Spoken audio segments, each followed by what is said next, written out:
कल तिलकराज बहड़ जी का एक स्टेटमेंट, एक इंटरव्यू चला था अनसुनी आवाज़ में और उन्होंने कई आरोप हरीश पनेरू जी पे लगाए थे और साथ ही साथ सिर्फ हरीश पनेरू जी नहीं, कांग्रेस के कई अन्य लीडर थे, रुद्रपुर के भी हैं, किच्छा के भी हैं और भुवन कापड़े जो उपनेता प्रतिपक्ष हैं कांग्रेस के, उन पर भी तीखे बार उन्होंने किए थे। और आज सुबह जब हरीश पनेरू जी का फ़ोन आया मेरे पास कि वो भी अपना पक्ष रखना चाहते हैं अनसुनी आवाज़ के सामने, तो हमने सहर्ष स्वीकार किया इस बात को, क्योंकि अनसुनी आवाज़ ना तो किसी को उकसाता है, ना ही कोई स्क्रिप्ट लिखता है। जो सच होता है, जो वास्तविकता होती है, वही हम दर्शकों के सामने लेकर आते हैं। ये मैं साजिश का शिकार हूँ और कुछ लोग मेरी पीठ पे वार कर रहे हैं। मैंने 6-6 बार चिट्ठियाँ लिखे हैं कि इसको निकालो, पार्टी से बाहर करो। मैंने कहा ना, ये चक्रव्यूह है, इसमें अभिमन्यु को घेर के पीठ से कौन मार लेगा, ये अलग बात है। अगर जिसने दूध पिया है, तो मैं आज कह रहा हूँ कि गुंडे बुलाए तो सामने से आ जाओ ना, लड़ लो, क्या बात है। कभी कभी खुदा मेहरबान हो जाता है तो कितने कितने गधे भी पहलवान हो जाते हैं। नेहरू किसी के मोहताज, किसी के गुंडों से, किसी की धमकियों से, किसी के बहकावे में आने वाला नहीं। अगर कहीं हत्या की साजिश होती है, मेरे पर कोई हमला होता है, कोई बात होती है, तो जो इस तरह से कह रहे हैं कि भाई हम देख लेंगे, उसके ख़ानदान को मिटा देंगे, तो निश्चित रूप से उसके लिए वो लोग जिम्मेदार हैं। मैंने कभी किसी को टारगेट नहीं किया। लोग मेरे को टारगेट करना चाह रहे हैं, मेरी हत्या कराना चाहते हैं, जिस तरह से गुंडे बवालियों को कौन लाकर। कराना चाहता है आपके यहाँ? अब ये मैं कल खुलासा करूँगा। सामने लड़ाई लड़ने वाले हैं हम, पीठ पीछे नहीं करते हैं कि 6 चिट्ठियाँ हमने भेज दी हरीश पनेरू के खिलाफ। मैंने कभी किसी के खिलाफ कोई चिट्ठी लिखी हो, कोई माई का लाल कह दे, तो मैं आप जो कहेंगे वो करेंगे। मेरे ही चैनल पे बहड़ जी बोल रहे थे और उन्होंने ये कहा था कि हरीश पनेरू क्या उनका खानदान भी आ जाए तो उनके चेहरे पर कालिक नहीं पोत सकता। ये बात उन्होंने नहीं कही। नहीं, खानदान को मिटाने की भी बात करी उन्होंने। नहीं, मेरे चैनल पर ऐसी कोई बात आपके नहीं खानदान, हुई। अरे भाई, खानदान खानदान का मतलब क्या? मेरे चैनल पर ऐसी कोई बात नहीं हुई। अनसुनी आवाज के प्लेटफॉर्म सुनिए पर बहड़ जी का ऐसा बड़े कोई स्टेटमेंट बड़े नहीं है। उनका यही स्टेटमेंट बड़े है भाई, कि मुंह पर कालिक नहीं पोत सकते, चाहे वो हरीश पनेरू जी हो, चाहे उनके खानदान का कोई भी व्यक्ति हो, सभी को उन्होंने चैलेंज मैं किया। अनसुनी आवाज़ पे ये कह रहा हूँ कि हरीश पनेरू ने कब कहा मुझे सज़ा मिलनी चाहिए, नहीं कि मैं तिलकराज बहड़ के मुंह पर कालिक को।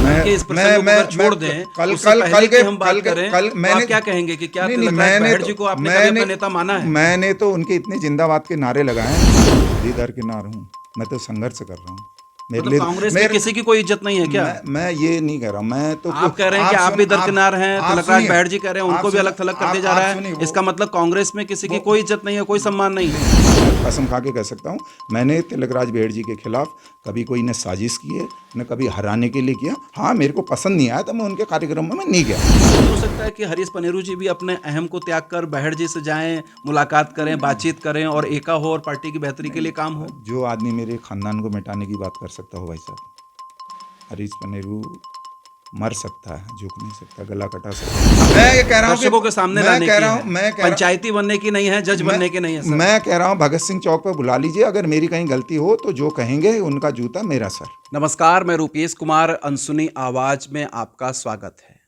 बात निकलेगी तो दूर तलक जाएगी। निश्चित तौर पर बात जब अनसुनी आवाज से निकलती है तो वो दूर तक पहुंचती है। कल पूर्व स्वास्थ्य मंत्री और किच्छा के विधायक तिलकराज बहड़ ने पूर्व राज्य दंजा मंत्री हरीश पनेरू जी, जो कांग्रेस के वरिष्ठ नेता भी हैं, उन पर कई आरोप गंभीर लगाए थे और ये कहा था कि हरीश पनेरू जी अपनी राजनीति में अतिशोक्ति तक पहुंचते हुए उनको चैलेंज कर रहे हैं और तिलकराज बहड़ हर चैलेंज को लेने के लिए तैयार हैं। और उन्होंने ये भी कहा कि जो कांग्रेस में उनके खिलाफ जयचंद बने हुए हैं, उनके खिलाफ सीधी लड़ाई अब वो लड़ने के मूड में हैं। हमारे साथ इस समय हरीश पनेरू जी मौजूद हैं, उनसे हम बात करेंगे कि आखिर कांग्रेस के भीतर चल क्या रहा है, क्यों बहड़ जी इतना तल्ख हैं उनको लेकर और क्यों नहीं कांग्रेस के भीतर एका हो पा रहा है, और एका नहीं होता है तो आने वाले चुनाव में कांग्रेस की स्थिति क्या होगी। क्यों ऐसी क्या स्थितियां हैं कि बहड़ जी के लिए कांग्रेस में आप जयचंद बने हुए हैं, ये उनका आरोप है। बहड़ जी हमारे सम्मानित बड़े भाई हैं और मुझे आज बड़ा कष्ट हो रहा है कि चुनाव से पहले मैं गुलजू के मंदिर में गया था और मेरे साथ जो अन्याय हुआ था मैंने वो कहा था। मैंने कभी उनके व्यक्तिगत उनके ऊपर आरोप नहीं लगाए, जो सही बातें थी उनको उजागर किया जी। उनका स्वास्थ्य निरंतर सही हो। वो तराई में एक तराई शेरे कहलाते हैं, तो एक बार से अपनी शेर की गर्जना के साथ तराई के विकास में लगे हैं, जो दुखी लोग हैं उनके उसमें लगे हैं, तो ये मेरी शुभकामनाएं हैं। नरेंद्र तिवारी जी की सरकार के दौरान तिवारी जी का सानिध्य में तब भी मेरी तलखी रही थी और मैं उनके राजनीतिक विचारधारा के खिलाफ था, क्योंकि वो भाजपा से आए थे। एक उत्तराखंडियत को, एक उत्तराखंड राज्य आंदोलनकारी के पूरे परिवार को, खानदान को तक की बात कही गई है। ये एक राज्य आंदोलनकारी के साथ बहुत बड़ा छलावा है और राज्य की अवधारणा, हमने इस राज्य के लिए बड़े खून पसीने बहाए हैं। ठीक है, हम राजनीति में सफल नहीं हो पाए, राजनीति के शतरंज में हम फिट नहीं बैठते हैं, हम सच्चाई कहने के लिए जाने जाते हैं और वो सच्चाई कहने से मुझे कोई रोक नहीं सकता है। लेकिन क्या कारण है कि पहली की जो तलखियां आपकी थी, जो झगड़े थे, जो विवाद थे, वो स्वास्थ्य मंत्री थे एनडी तिवारी जी की सरकार में और आप दर्जा मंत्री थे, तब भी आपका एका नहीं बन पाया था और आज 2023 का दौर है, ठीक ठीक सी बात कहें तो 20 साल तकरीबन हो गए हैं। कौन से ऐसे कारण हैं, कौन से ऐसे टकराव हैं जो हल नहीं हो रहे? एक ही पार्टी के लोग हैं आप। जब वो स्वास्थ्य मंत्री थे, उसके बाद जो पहला चुनाव हुआ था, तो उसमें मैंने उनको दिन रात, मेरे परिवार ने, जिस खानदान को कह रहे हैं, मेरे परिवार के लोगों ने, सच्चाई कहने के लिए मेरे परिवार में कई बार विरोधाभास हो जाता है, लेकिन सबने तन मन धन से उनको लड़ाया और वो चुनाव जीते। दूसरे चुनाव में भी मैंने उनके लिए दिन रात मेहनत करी। मैंने कहा कि बैठ जी रुद्रपुर में श्रेष्ठ नेता हैं, इनके सामने मेरी दाल नहीं गलेगी, तो मैं तो बहुत छोटा सा आदमी हूँ, तो मैं किच्छा चला गया। तो किच्छा में मैंने अपनी 15 साल कर्म भूमि बनाई, किच्छा का संघर्ष किया। अब राजनीतिक साजिश में जरूर नाकाम मैं हुआ हूँ, लेकिन आज स्थिति लेकिन यहाँ तक पहुँच गई है पनेरू जी की बहड़ जी का ये कहना है कि आपकी तरह और भी कई लीडर हैं कांग्रेस में जो उनके लिए पार्टी के भीतर जयचंद बने हुए हैं और सीधी लड़ाई उनकी अब है उनके खिलाफ, ये उन्होंने ऐलान किया है। नहीं, अगर कोई मेरे ख़ानदान के खिलाफ बात करेगा तो व्यक्तिगत रूप से मैं बहुत उनका सम्मान करता हूँ, लेकिन मैं निश्चित रूप से अभी पार्टी फोरम पर भी इस बात को मैंने अभी बता दिया है और निश्चित रूप से इसमें जो कानूनी लड़ाई होगी उसको मैं प्रशासन तक भी ले जाऊंगा। हरीश पनेरू किसी के मोहताज, किसी के गुंडों से, किसी की धमकियों से, किसी के बहकावे में आने वाला नहीं। हरीश पनेरू की जान का खतरा, 1 साल पहले किच्छा अग्रसेन हॉस्पिटल में मेरे पास राजनीतिक उनके चाहने वालों ने हमला किया और मैं चुप रहा, और आज दोबारा मेरे ऊपर हमला करने की साजिश हुई, वो नाकाम हुई जनता के सहयोग से।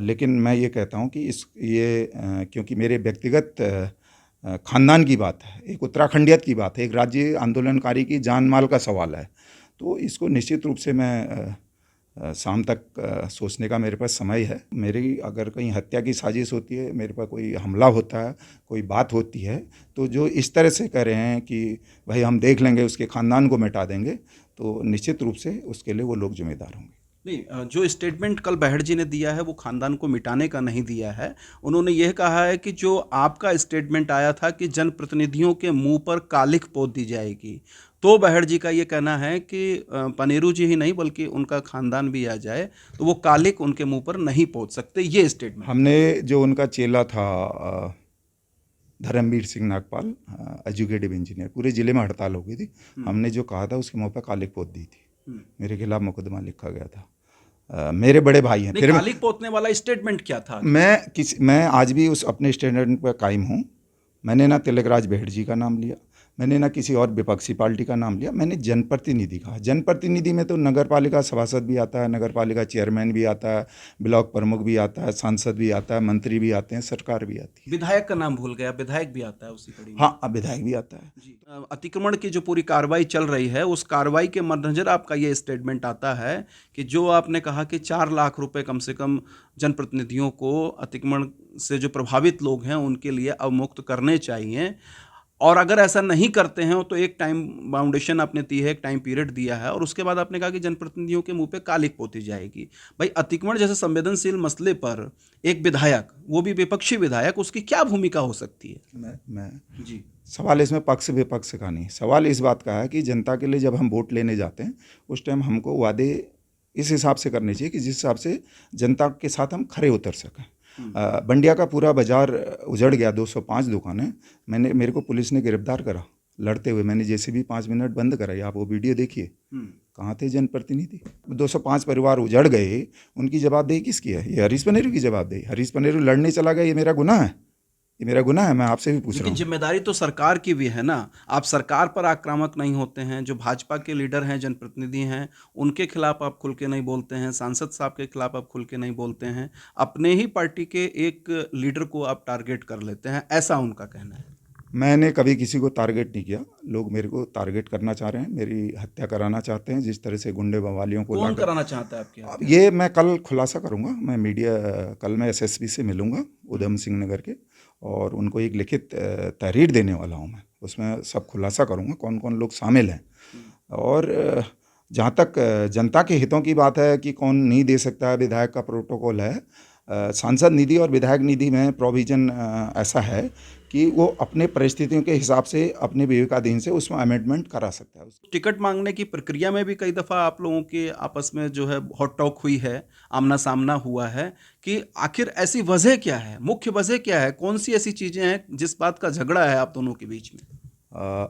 देखिए, मेरा किसी से कोई झगड़ा नहीं है। मैं एक संघर्ष और बेबाकी के लिए जाना जाता हूँ, और मैं न्याय और अन्याय को कहने में कभी हिचकता नहीं हूँ। और इसी का परिणाम है कि मुझे आज एक सज़ा कह सकते हैं कि मैं सच्चे आदमी की इस कलयुग में पूछ नहीं है, तो उसका मैं षड्यंत्र में, जैसे अभिमन्यु उसमें फंस गया चक्रव्यूह में, तो चक्रव्यूह में मैं फंसा हूँ। कोई बात नहीं, अभिमन्यु मारा जाएगा तो मुझे इसकी कोई दिक्कत नहीं, लेकिन अभिमन्यु का नाम लिया जाता है कि अभिमन्यु में चक्रव्यूह में फंसा के उसको पीठ पे वार करके मारा गया। हम सामने लड़ाई लड़ने वाले हैं, हम पीठ पीछे नहीं करते हैं कि 6 चिट्ठियाँ हमने भेज दी हरीश पनेरू के खिलाफ। मैंने कभी किसी के खिलाफ कोई चिट्ठी लिखी हो, कोई माई का लाल कह दे तो मैं आप जो कहेंगे वो वो ये बताऊंगा। कह रहे हैं कि चुनाव में भी आपने उनके खिलाफ काम करने का काम किया है, पार्टी के खिलाफ आप गए हैं, कभी एक दिन प्रचार में नहीं गए, किच्छा आपने छोड़ दिया, और भीतर खाने आपने जो है भीतर घात करने का काम किया है, और कांग्रेस को हराने का काम आपने किच्छा में किया, ये आरोप रहा है। इसके बाबत उन्होंने लेटर लिखे हैं। देखिए, ये बात सही है कि मैं चुनाव प्रचार में नहीं गया। वो मेरी कुछ आत्मसम्मान की बातें थी, इसमें कहीं कोई दो राय नहीं। लेकिन जहाँ तक खिलाफत की बात है, वो भगवान गोलजू जानते होंगे। अगर मैंने उनका कभी भी कोई 1 रुपये का नुकसान किया होगा तो मुझे जीते जी उनकी आंखों के सामने मुझे उसकी सज़ा मिलेगी। मैं तो ये कहता हूँ कि मेरा बहुत बुरा होगा। वरना भगवान के यहाँ जब कभी कभी खुदा मेहरबान हो जाता है तो कितने कितने गधे भी पहलवान हो जाते हैं। अगर हरीश पनेरू ने कुछ लेन देन किया है तो उसको सार्वजनिक होना चाहिए। ये मेरी भी मांग है आपके मीडिया के माध्यम से कहना कि इसके पीछे लग जाइए आप। अनसुनी आवाज़ को लोगों को सुना दीजिए कि असली जनता की, असली जो हम हितैषी बनते हैं कि मेरा चेहरा क्या है। वरना रोज़ खाली कहने से, वो इतने बड़े नेता हैं, मुझे तो बड़ा अफसोस होता है जब उन्होंने मेरे खानदान, इतने बड़े आदमी से और पूरे पनेरू खानदान को लपेट लेना। और मुझे बड़ा दुख होता है, मेरे भाई से मेरे विचार नहीं मिलते बड़े वालों से, वो उनके बहुत नज़दीक रहते हैं मेरे बड़े वाले भाई। तो मेरी कभी उनसे भी बातचीत, मैं विचारों की लड़ाई लड़ता हूँ, मैं कभी अन्याय के खिलाफ किसी से समझौता नहीं करता। मेरे ही चैनल पे बहड़ जी बोल रहे थे, और उन्होंने ये कहा था कि हरीश पनेरू क्या उनका खानदान भी आ जाए तो उनके चेहरे पर कालिक नहीं पोत सकता। ये बात उन्होंने नहीं कही। नहीं, खानदान को मिटाने की भी बात करी उन्होंने। नहीं, मेरे चैनल पर ऐसी कोई बात आपके नहीं खानदान, अरे भाई, खानदान का मतलब क्या? मेरे चैनल पर ऐसी कोई बात नहीं हुई। अनसुनी आवाज के प्लेटफॉर्म पर बहड़ जी का ऐसा कोई स्टेटमेंट नहीं है। उनका यही स्टेटमेंट है कि मुंह पर कालिक नहीं पोत सकते, चाहे वो हरीश पनेरू जी हो, चाहे उनके खानदान का कोई भी व्यक्ति हो, सभी को उन्होंने मैं अनसुनी आवाज़ पे ये कह रहा हूँ कि हरीश पनेरू ने कब कहा मुझे सजा मिलनी चाहिए, नहीं कि मैं तिलक राज बहेड़ के मुंह पर कालिक पोतूंगा। अब किसी ने मेरे खानदान को चैलेंज किया है तो मैं उसको स्वीकार करता हूँ, और लड़ाई या तो अभिमन्यु की तरह मैं मारा जाऊँगा चक्रव्यूह में फंस कर, या ऊपर वाला है। आपने कहा कि तिलकराज बहड़ जी बड़े नेता हैं, तो तिलकराज बहड़ जी हरीश पनेरू के भी नेता हैं कि नहीं हैं? अच्छा, जो मेरे खानदान को मिटाने की बात करता हो तो उससे आप ही अंदाज लगा सकते हैं, मैं कुछ नहीं कर सकता हूँ। कल के इस प्रसंग को अगर छोड़ दें, उससे पहले कि हम बात करें, तो आप क्या कहेंगे कि क्या तिलकराज बहड़ जी को आपने कभी अपना नेता माना है? मैंने तो उनके इतने जिंदाबाद के नारे लगाए हैं। कांग्रेस के भीतर जूतम पैजार चल रही है, चाहे वो रुद्रपुर की बात कहिए या किच्छा की बात करिए या पूरे तराई के अंदर बात करिए, एक तरीके से पार्टी में उनको अलग थलग करने की कोशिश हो रही है ना। तो एक कद्दावर नेता हैं, आप खुद कह रहे हैं, तराई में जाने माने नेता हैं, 5-6 बार के विधायक हैं, मंत्री रह चुके हैं, तो क्या पार्टी के भीतर उनको दरकरार करने की कोई योजना चल रही है? तो वो ठीक है, सटीक है, क्या सही है? मैं तो खुद ही दरकिनार हूँ, मैं तो संघर्ष कर रहा हूँ। मतलब कांग्रेस में किसी की कोई इज्जत नहीं है क्या? मैं ये नहीं कह रहा, मैं तो आप कह रहे हैं कि आप भी दरकिनार हैं, तिलकराज बहड़ जी कह रहे हैं उनको भी अलग थलग कर दिया जा रहा है, इसका मतलब कांग्रेस में किसी की कोई इज्जत नहीं है, कोई सम्मान नहीं है? नहीं, वो गलत कह रहे हैं। मैं बता सकता हूँ कि हमारे यहाँ पीसीसी का गठन होता है, प्रदेश कांग्रेस कमेटी का, तो उसमें 3-4 सदस्य जो उनकी मर्जी से, नगर अध्यक्ष उनकी मर्जी का, कार्यक्रम कोई होता है, आज भी प्रदेश अध्यक्ष आए तो उन्होंने जिसको चाहा उसको बुलवाया मंच पर, जिसको नहीं चाहा नहीं बोलने दिया गया। तो हमने कभी किसी से शिकायत नहीं करी कि हमको नहीं बोलने दिया गया। मैं कौन होता हूँ कि कांग्रेस को, मैं तो एक संघर्षशील आदमी हूँ, कांग्रेस का एक वोटर हूँ। पिछले दिनों जब धामी साहब आए थे, मुख्यमंत्री साहब, और एनडी तिवारी जी की प्रतिमा सिडकुल में लगाई गई, तब आप उसी सरकार की, भाजपा सरकार की वाहवाही कर रहे थे और पुष्कर सिंह धामी साहब की जो है अवगत कर रहे थे, जबकि कांग्रेसियों को वहाँ नहीं बुलाया गया, विधायक को नहीं बुलाया गया, अन्य जनप्रतिनिधियों को नहीं बुलाया गया। सब बुलाने के लिए लालायित थे, अगर इनको भी बुलाया जाता तो ये दौड़े दौड़े जाते। हमको जिलाधिकारी और माननीय मुख्यमंत्री जी ने तिवारी विचार मंच की ओर से, क्योंकि मैंने एक डिमांड उठाई थी चुनाव से पहले, धरना दिया था, आपको याद होगा, सिडकुल में, कि नरेंद्र तिवारी के नाम पे सिडकुल किया जाना चाहिए। हमने क्या लिया नरेंद्र तिवारी से? हमें ब्लॉक प्रमुख का चुनाव लड़ रहे थे, हमें टिकट नहीं मिला। आपको भी दर्जा मंत्री बनाया। अरे मैं वही और ये कहा जाए कि एक तरीके से एनडी तिवारी जी के कालखंड में ही आपकी राजनीति चमकी है। मैं कह रहा हूँ, नरेंद्र तिवारी जी मेरे पिता तुल्य हैं, और उनको मैं आगे नरेंद्र तिवारी विचार मंच के नाते मैं संघर्ष करूंगा। नरेंद्र तिवारी की ये भूमि रही है संघर्ष की, नरेंद्र तिवारी जी के विचारों को आगे बढ़ाया जाएगा। ये मैं साजिश का शिकार हूं, और कुछ लोग मेरी पीठ पे वार कर रहे हैं। मैंने 6 बार चिट्ठियां लिखे हैं कि इसको निकालो, पार्टी से बाहर करो। आप कहते हैं कि आप साजिश के शिकार हैं, वो लोग, कुछ लोग कहते हैं कि वो लोग हरीश पनेरू साजिश कर रहे हैं, और कुछ लोग और साजिश कर रहे हैं। एक बात बताइए, तिलकराज बेहड़ के सामने मैं क्या हूँ उनके सामने? वो इतने बड़े, उनके पास इतना मेरे पास किस बात का, लड़ाई किस बात की? मेरा झगड़ा इस बात का है कि मैं सच्चाई को कहने वाला हूं। मैं किसी उद्योगपति से पैसे नहीं लेता मजदूरों के नाम, किसी फैक्ट्री से मेरी सांठगांठ नहीं होती है। मैंने कहा ना, ये चक्रव्यूह है, इसमें अभिमन्यु को घेर के पीठ से कौन मार लेगा, ये अलग बात है। अगर जिसने दूध पिया है, तो मैं आज कह रहा हूं कि गुंडे बुलाए तो सामने से आ जाओ ना, लड़ लो, क्या बात है। कल तिलकराज बेहड़ जी का एक स्टेटमेंट, एक इंटरव्यू चला था अनसुनी आवाज में, और उन्होंने कई आरोप हरीश पनेरू जी पे लगाए थे, और साथ ही साथ सिर्फ हरीश पनेरू जी नहीं, कांग्रेस के कई अन्य लीडर थे, रुद्रपुर के भी हैं, किच्छा के भी हैं, और भुवन कापड़े जो उपनेता प्रतिपक्ष हैं कांग्रेस के, उन पर भी तीखे बार उन्होंने किए थे। और आज सुबह जब हरीश पनेरू जी का फ़ोन आया मेरे पास कि वो भी अपना पक्ष रखना चाहते हैं अनसुनी आवाज़ के सामने, तो हमने सहर्ष स्वीकार किया इस बात को, क्योंकि अनसुनी आवाज़ ना तो किसी को उकसाता है, ना ही कोई स्क्रिप्ट लिखता है। जो सच होता है, जो वास्तविकता होती है, वही हम दर्शकों के सामने लेकर आते हैं। लेकिन हरीश पनेरू जी को कई बार हमने बुलाया अनसुनी आवाज़ में। ताज़ा हवाला मामला ये है कि जब एनडी तिवारी जी की प्रतिमा के साथ एक तरीके से घोर अपमानजनक चीज़ें हुई उनके अनावरण के मौके पर, और फिर 3 दिन 4 दिन के बाद आंधी तूफान में वो मूर्ति धराशायी भी हो गई थी, हालांकि फिर उसको पुनर्स्थापित कर दिया गया है। उस समय हरीश पनेरू जी नहीं आए थे, सीपी शर्मा जी नहीं आए थे, सबको हमने फ़ोन किया था कि आप लोग अपना पक्ष रखने के लिए आए। लेकिन आज हरीश पनेरू जी ने हमको बुलाया है, तो पूरी अनसुनी आवाज़ की टीम उनका वर्जन जानने के लिए आई है। तो आज आपने बुलाया, हम पहुँच गए, पर हमने जब बुलाया आप नहीं पहुँचे सर हमारे पास। नहीं, बिल्कुल, ये बिल्कुल सही बात है। उसके लिए मैं क्षमा प्रार्थी हूँ आपसे कि मैं कहीं क्षेत्र के दौरे पे था, पहाड़ के। मैं पूरे नैनीताल विधानसभा में देखेंगे तो मैं जहाँ अन्याय होता है वहाँ लड़ाई लड़ने चले जाता हूँ। लेकिन इसमें ऐसा था कि अब क्या, किसकी खामियां, मैं कितनी व्यवस्थाओं से लड़ूं?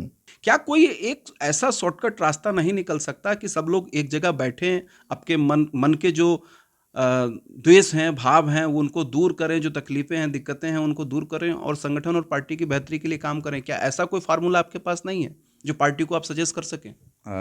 बिल्कुल है। हमारे अध्यक्ष जी ने आज किच्छा में एक उंगली से ताली बजवाई, उन्होंने एक खेल करवाया सब कार्यकर्ताओं से, फिर दूसरी से बजवाया, फिर तीसरी से बजवाया। जब 4 उंगलियां हुई तो ताली बजी, एक से नहीं बजी। तो इसमें सबको अहम त्यागना पड़ेगा। एक्चुअली ऐसा नहीं हो सकता है कि हरीश पनेरू जी भी अपने अहम को त्याग कर बेहड़ जी से जाएं, मुलाकात करें, बातचीत करें, और एका हो और पार्टी की बेहतरी के लिए काम हो? जो आदमी मेरे खानदान को मिटाने की बात कर सकता हो, भाई साहब, हरीश पनेरू मर सकता है, झुक नहीं सकता, गला कटा सकता है। क्या इतने बड़े पदों पर रहे हुए व्यक्ति को किसी के खानदान के बारे में कहने का अधिकार है? ये बहस का विषय।